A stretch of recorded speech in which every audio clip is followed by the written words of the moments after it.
Welcome to She Wears the Pants, the podcast where women build companies that can hold their calling. I'm your host, Ashley Deland, business advisor, multi-business founder, and startup investor, guiding women to scale with structure, strategy, and self-mastery. Every week, we go behind the scenes of high-growth, women-led brands to talk about the real work, the identity evolution, the leadership required, and the strategy that actually sustains success. If you're ready to build a business and life you love, you're in the right room. So I am so excited for today's guest on She Wears the Pants, which is Carrie Kerpen. Carrie is a powerhouse entrepreneur, a best-selling author, and a global advocate for women. She co-founded and served as the CEO of Likeable Media, a women-led digital agency that she sold to the incredible 750-employee company 10 Pearls back in 2021. Carrie is also the author of Work It, Secrets for Success from the Boldest Women in Business. And she's a regular columnist for INC and Forbes, for Inc. and Forbes. Her work has been featured in the New York Times, ABC World News Tonight, Fox News, and CNBC. She's traveled the world, keynoting events in London, LA, Mexico, and New York City, sharing her insights and empowering women along the way. Carrie now encourages, elevates, and inspires women through the Whisper Group, where she helps women turn lifestyle businesses into life-changing assets. So, Carrie, welcome. Thank you so much for being here today. Oh, I'm so excited to be here. Thank you so much. Excited for this candid convo and, girl time. Let's do it. That's it. Okay, so to start, can you tell us a little bit about your background, who you are, and how you got started in the entrepreneurial world? Sure. Okay, I came from a brand marketing background. I worked in media sales and on the brand side for a long time. And when I got engaged, my husband to be was a larger than life personality. And Ashley, I don't mean an extrovert. I mean, he wanted everyone he's ever known to come to his wedding. Like if he were on this podcast, he'd be like, "Hey everyone, I want you to watch me get married. Come on down." And I knew there was nowhere where we could afford that kind of wedding or hold it in New York. And I actually had a starter marriage that ended, fancy wedding ended in divorce 5 minutes later. So I was not about investing in a huge wedding, and yet wanted him to have the event of his dreams. And so I came up with an idea that we would get married at a baseball stadium.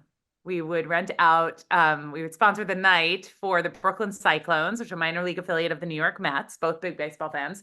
And in between innings, instead of Pepsi tossing t-shirts into the audience, 1-800-Flowers would toss bridal bouquets. It would be all wedding themed and cute, campy, and fun. And we'd get married on the field after the game in front of, 500 of our friends and family and 5,000 strangers. Oh my God. And we could raise money for charity and maybe pitch the press. And so the second this came out of my mouth, I was pretty terrified. But we did it. And we raised $100,000 in sponsorships, $20,000 for the National MS Society. Yes. And we got all this press. And to date, I think it was the largest PR event 1-800-Flowers has ever done.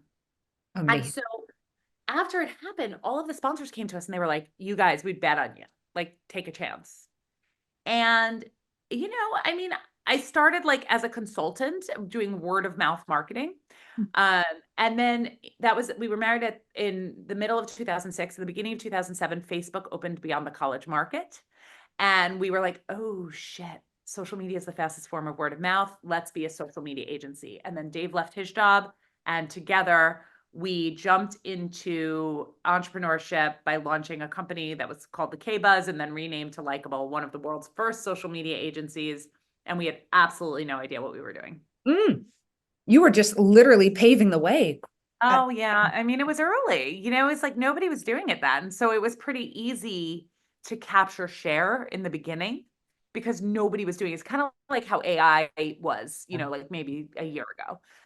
But I think that scale was great, but it also had me have to learn entrepreneurship very fast. And it also gave me a little bit of a false representation of what entrepreneurship is, because it's not always that leads are coming through the roof and you don't have to do anything. And your biggest challenge is figuring out how to service them. That was the first part of my journey. Later, I had to figure out how to keep growing when, social media was no longer so new. I wasn't like the only game in town. Yeah, because a lot of people have it as a side hustle and then eventually dive into full time, where you were just kind of catapulted right into the center of it in a new marriage where your partner was also, your That's husband. a whole, that's a whole other story, Ashley. I mean, that was like really interesting, that journey. Yeah.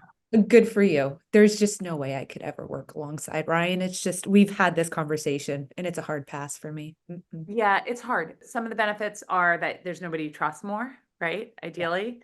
All the income comes into one house. These are all very good things. And you have double the help. But the drawbacks are adding a layer of complication in what is an already complicated arrangement, which is marriage. I mean, marriage on its own is challenging, even in the best of marriages. When you throw work into it, you really have to set key parameters to make sure that you're protecting the marriage at all costs. And I'm sure it would have been very difficult to kind of change into like wife mode to partner mode, right? You like walk through the Yeah. door. It's, Yeah, it was really hard. It was really hard. We had like times that like you couldn't talk about work, but like Mhm.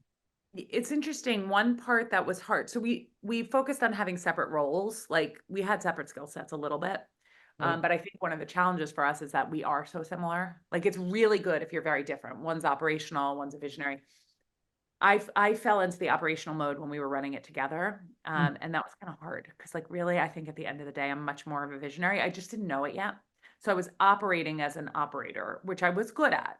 But I think it was challenging because Dave and I had a lot of the same visions that we wanted to follow. And then I took over. He left about 6 years later to launch a new business. And I took over as CEO of Likeable and stepped into the visionary role. And that felt much more true to me. And then talk to me about this phenomenal exit, because Okay. that's a Yeah. beautiful thing on your resume. My goodness. Yeah. Yeah. It was great. So Yeah. it was great. It was challenging. It was all the things. So, okay.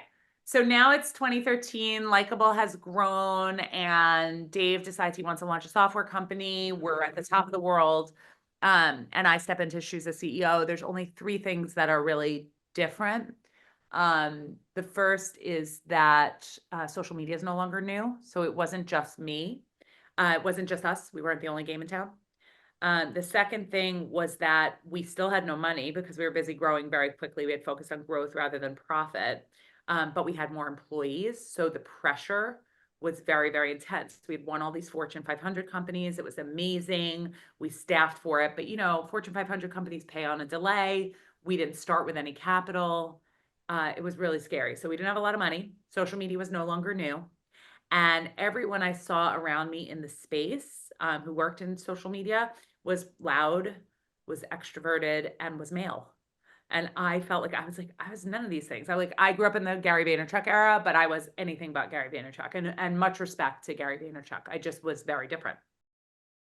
And so I was like, oh shit, what do I do with this business? And then I read a book called Built to Sell, it's by John Warlow, a Canadian, and all about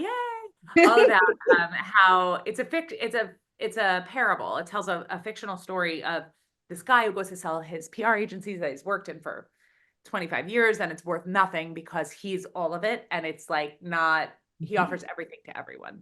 Yep. And so he learns the specifics of how to build to exit, and he gets his dream exit. And I read that and was like, oh, I'm inspired. So I set a path to work towards exit. And it took me about 8 years, but I managed to double the business, optimize the profitability, productize in a really good way. And I was able to exit in 2021 to 10 Pearls, which was awesome. You mentioned them before, and I worked for them for 3 years. And that was a whole process unto itself that I'm happy to talk to you about. And it led to my discovery of why the Whisper Group needs to exist. I can't wait to dive deep into the Yeah, Whisper Group, because I feel like so many women that are listening to this yep, really need that kind of support, because totally. it's not talked about out there. Hmm. Like when I Hmm. had to exit, it was by myself. I had to, Yep. find the research, do the work to do it.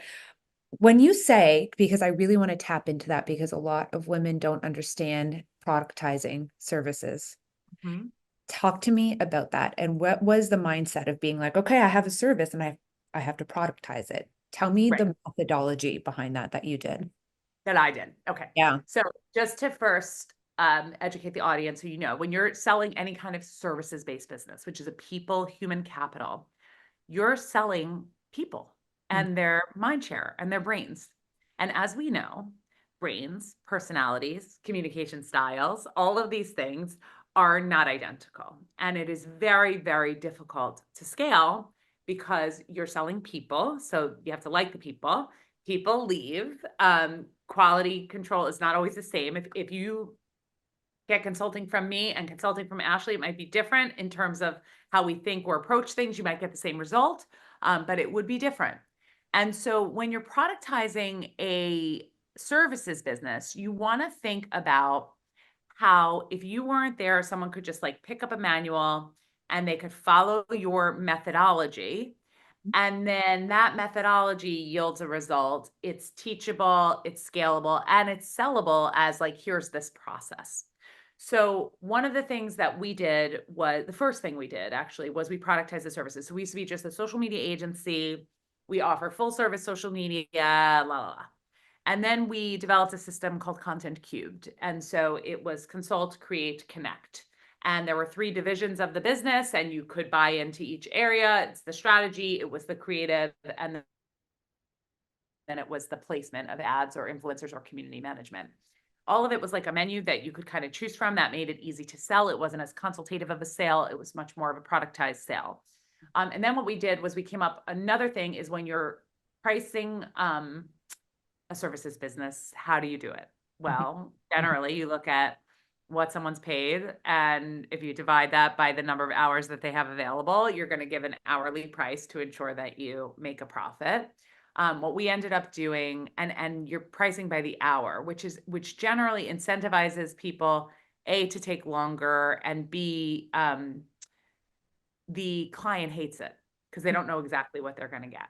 Mhm. And so what we did was we did a subscription to something called content credits. We knew that social media would change a lot. Like sometimes TikTok would be a thing, or at one point it was tweets all day, every day. And, social media was constantly changing. And so we invented a system whereby you purchased and subscribed to a certain number of credits each month. And then credits equated to types of content. So like 50 tweets might be 1 credit, but an image would be 2, something, and a video would be 10. So like whatever you needed produced, which then back ended into hours, but it allowed our account managers to talk about pricing without talking about dollars. Oh, that'll be 10 credits. Oh, that'll be this. And so that type of innovative approach made it much easier to grow.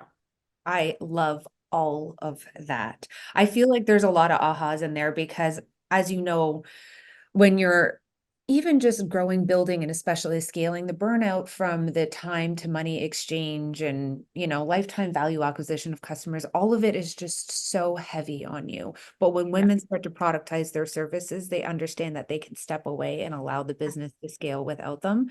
Yeah. And I think that's a really smart kind of methodology that I'm assuming you sold that with your entire Yes. agency, right? Genius. Yes. What was it like for you the moment? First of all, I'd love to know about the process because I heard there was a little bit of a bump in the road originally when you went to exit it with another Oh, company. yeah. I want to talk about that because also a narrative that has not had open and has happened to many, many women that I know. So can you talk about that little bump and what was the Oh, warning signs as sure. well? I'll give you before that too a little bit. So I decided that I wanted to sell. When I spoke with Dave, we had a retreat, a meeting to my husband. We met, we were like, okay, I think we're ready. I knew I was going to have to do some form of earn out, which is when you work for the acquirer for a period of time. And I didn't feel yet miserable in my job. And I thought that that was kind of important. Like I knew I wanted to do something else, Mhm. but I wasn't totally like dying and dead inside. And I think that's really important because when you're selling out of desperation or Right. when you're feeling miserable, you're at an immediate disadvantage. So I was like, all right, let's do it now, which turned out to be very good because in 2021, there were a lot of incentives in general. Interest rates were low. The M&A activity was through the roof. It was like a buying spree. So I listed in January and we closed in April. But in between that time, I got my first offer, and we had about 4 offers total. I think it was 5 LOIs we got, but in terms of serious ones that I considered, there were 4. And the first one I got was, hey, we want to offer you all cash up front, and we're going to actually acquire other women-owned businesses. So if you could imagine that for me, as somebody who's very motivated by getting as much money in the hands of women as possible, and then the cash up front is just unheard of for an agency like ours at our size, or 100% cash up front. So I said, of course. I mean, why wouldn't I? But the thing that I learned from that is if something seems too good to be true, it generally is. And that's like a piece of advice I hold true all the time. And so I really felt like heartbroken when it didn't work. The second it got into due diligence, it fell apart. And I was like, oh my God, and I'm never going to be able to sell this and put me in a bad space. But fortunately, I went back to my original offers and everybody was still interested. And I ended up going with the one that I felt was the best fit for me. Amazing. When you just said that you were in a space of not hating, I think that's something else I want to talk about, because I think we both coach women on how to scale and exit. And during the exit, I don't know if you find this, but a lot of women are like, I'm a new mom and I just hate it. Or a lot of them start to garner these feelings of not wanting to be in the business anymore, just like hands off. I want to get rid of it. What are some signs that you feel you can share on when it is time to exit? Well, I think the ideal answer to that is that you have an exit plan early and you're thinking about it when you are not ready to exit, so that you will be able to know when the timing is right. Ideally, you're building with exit in mind. That being said, most of your listeners probably have not done that. Yep. So if you haven't done that, do that. But let's say you're thinking about exiting now. The first step, so your question was, how do you know? How do You you have know? to make sure that the frustration you feel is not just because business sucks right now. A Exactly. lot of people come to me like, I just had this major change and oh, my business is declining. Oh, no, no, no. Almost always I'm going to tell you that's not the right time to exit. Like you have to get in a, not just a space of abundance, but like a space where you're on the up, because people will be happy to buy your asset if it's dying, but they're gonna pay a low price for it. Believe me, you could sell quickly like that. I sell people quickly like that all the time when they just really can't do it anymore. But to me, coming when you're really down and like have to get out, it makes me very upset. I want you ideally to think like, okay, I could have 1 to 2 years left of this. And so I think we should start now. Right. And to not always have the mindset that it's about the money. Like Oh, it's not about the money at all. I mean, Exactly. that's the thing. So much of exit planning has nothing to do with money. And by the way, when people come up with amounts they want, it's almost always rooted in ego. Yes. Unless you tell me, okay, and I'm going to use US dollars here, every $1 million, I know I can throw off about 4% of that a year if it's invested in the market, and therefore I'll have a salary for every million of 40,000. And so if I have 8 million in the bank, I will have $320,000 a year for the rest of my life. And that's exactly what I need. And I'm happy for it. Unless you give me that exact like level of thinking, chances are you're picking a number out of your ass for ego. And it's just not, it doesn't lead to anything other than setting you up to not sell until you're actually far from that number and falling apart. If you say I want to sell for $100 million and there's no path for you to get to that 100 million, and you're depressed when you are probably worth 10 million and start going down, you're probably going to sell for 6, because you're going to be on the down, you're going to be miserable, and somebody's going to pick up your distressed asset. That's just an example of like how those ego-based numbers can harm you. It's not about the finances. It's about what you want to do next. It's about what you've accomplished so far. It's about your legacy. Numbers matter and money matters, but it doesn't matter in the way that you might think it does. Hmm. I agree. And all of this knowledge that you're providing for us right now, is that what led you to form the Whisper group? And also, where did the word whisper come from? Okay. So, um, first, what led me to find the Whisper group? When I sold my business, I realized that women were really under-resourced and underrepresented. There were so few women I knew who had sold their businesses, certainly at my size or in my industry, that Mhm. I could call. Very few. I didn't know anyone. And there were lots of people who I could pay to be my lawyer or my broker, any of that stuff. But like really feeling like I had somebody who had done it before, who had been with me, who would be with me in the trenches and who wasn't priced, so prohibitively that, it was unfathomable to me. It didn't exist. Mhm. And then I started doing the research and I realized that the reason it doesn't exist is that women are capturing 0.8% of exit value. Like for every dollar spent on an exit, women are capturing less than a penny. And there are many reasons for that. It's not just like, oh, you have a vagina here, I'm going to give you a penny instead of a dollar. It's more like um, we're building these lifestyle businesses and we don't even realize exit is an option and we're just closing them up. Or it's we don't have access to capital, so we are not selling unicorns and therefore it throws a percentage off. There are lots of reasons. It's an alarming statistic, but it's not without reason. So when I decided that I was going to start the Whisper group, it was to combat that. I wanted to match women who are looking to sell with women in their industry who had exited prior to them. I wanted to provide exit planning that helped them think early and often about exit. I wanted to really do that from a female lens. So exit planning is a poorly marketed category. It really is. Like nobody really talks about it. It's done on like business brokers and you don't even understand really what that is. And to financial planners, who does it. And so I decided I wanted to own that category for women-owned businesses. And Whisper comes from two things.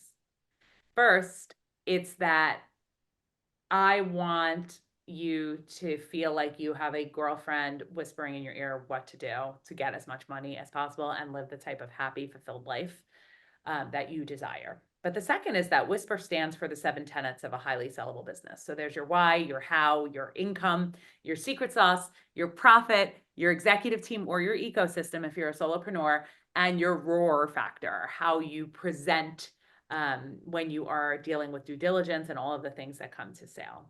And so it is twofold. It is both about the confidential nature and having like, a secret army of women rooting for you. And it is also very specific around the areas that you need to make your business sell for top dollar.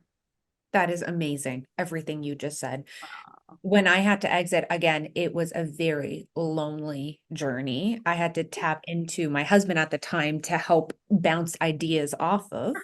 Yeah, Um, and now the conversations I find are only happening in rooms with, 7, 8 plus 9 female founders. Like now it's just a more generalized topic where I'm not starting a company unless I have an exit plan in place first. yeah, But I feel like there are so many women that do not get access to these kind of narratives, and it harms us because you're right. We work so hard to open our business and go through the struggles and the obstacles and the challenges, and then we have a child or we lose interest or the money's not there. So we just literally take the domain off and close up shop. that's right. That's So right. We close up shop. And I think if you ask me really why I think the exit gap exists, it's that it's too hard sometimes. it And you have is. a baby or you have a life change and you're just like, fuck this. And really the reality is that any of those businesses can be optimized for exit. Even if it's a small exit, you Mhm. should still extract value for the worth and the time and the energy that you put into that. There's Right. somebody who would want it, you know? That's why I really feel like the Whisper Group is such a huge movement for female founders because being an entrepreneur in itself, especially a woman-led business, is very lonely and isolating. And we're trying to tap community and we're trying to get into the right rooms. But even then, maybe this is just a Canada specific thing. Even then, there's only so much you can talk about in those times in those spaces, right? And That's right. this is not That's one of right. them. You need, yeah. So the way we do this, I mean, we have a variety of different things we offer, but like you literally have a bat phone, like that you have that you can reach an exited female founder when you need to right away and your advisor. And like, so it's just, it's a really cool, I'm really having a lot of fun building it because I've lost the fear that comes with when you're building your first business for two reasons. One, I have capital from the exit that makes my family feel secure, which is a different feeling than when I was panicking in 2013 and I'm like, oh, we have no money. Um, that's a different feeling. So I have security, and I have the wisdom. Like that's the thing. I just think like I want more women in their 40s to start businesses. I want women with like knowledge and experience to do this because it's just so much better. I'm Yeah. having so much fun doing it. I It's love been that for great. you. It's been great. Well, I do also want way more women because I'm in that same age bracket as well. And I keep hearing like, oh, it's too late or I don't have enough time. I'm like, I don't think I ever really knew who I was until I was 38, And then I'm Oh, like, oh, my 100%. prime years. Yes. Yes. Just a moment to pause the podcast and say you look like you could be 24 years old. So I'm just alerting you, alerting. I don't know if you're all listening or watching on video, but Ashley looks 24. Like the second I said it and I was like, oh, more women in their 40s should be launching. I was like, she does not know my vibe because she's a youngin'. So just letting you Oh, know. I Side appreciate that. I love that. Yeah. note. It's a thing, right? Like the second I'm 39 now. I had my daughter when I was 37 and, being called geriatric, I was like, Oh okay, yeah. Can you sir. believe that? I had one at 38. I had babies. Maybe interesting for your podcast since it is like a girl chat. I had babies at 26, 30, and 38. And 38, I was like still felt like a young Yep. person, but I was referred to as geriatric. And then it's like it's weird when you're like the older mom and that kind of stuff. Like it's a wild experience for me. Yeah, I love it. I wouldn't have had Haven one day earlier, A hundred honestly. percent. I Hundred don't percent. know. She definitely keeps me young and Yep. just knowing that we can create that generational, not even just wealth change is just Ah, such a fire for me.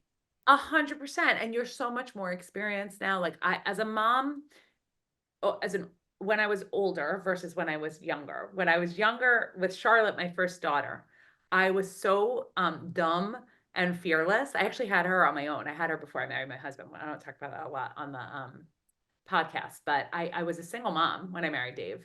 And I was so dumb and cute. Like I just made every mistake. And like, so that's really good because you Yep. don't really have the same worries. You don't have the same anxiety. When you're older, you know more.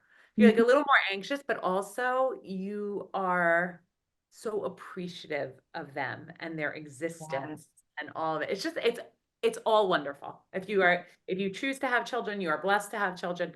It's an awesome ride while Yeah. you're Yeah, building. exactly. And if you choose not to, that's also amazing That's too. great too. Oh my Yeah, God. I I, love I that just too. see all my friends who don't, and I'm like, go you. What a I know. life.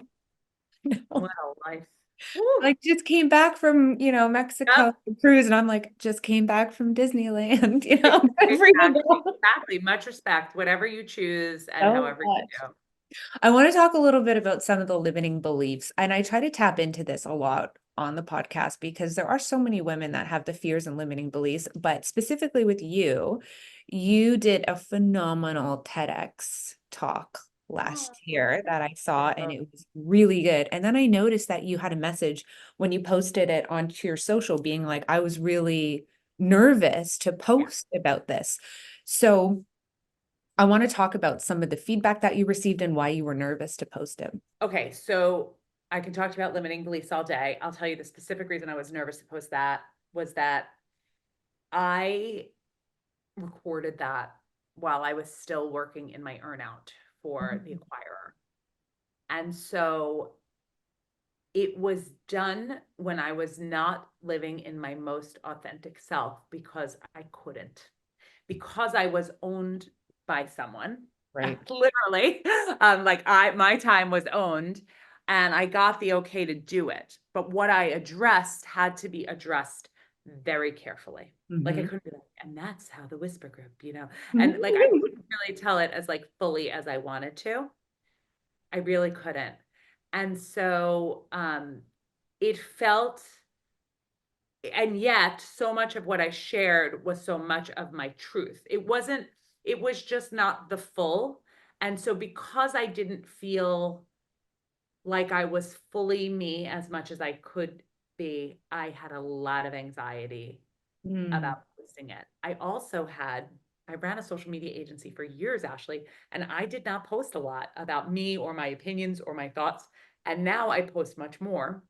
And the reason that I do now, out of my earnout, is I feel so passionate and empowered about speaking the truth and getting out there. And I think once I determined what was my real truth, I was able to speak that truth to power in a way that I never was before. And that's when the self-limiting beliefs minimized for me. I stopped caring about what other people thought because I knew that I felt this way.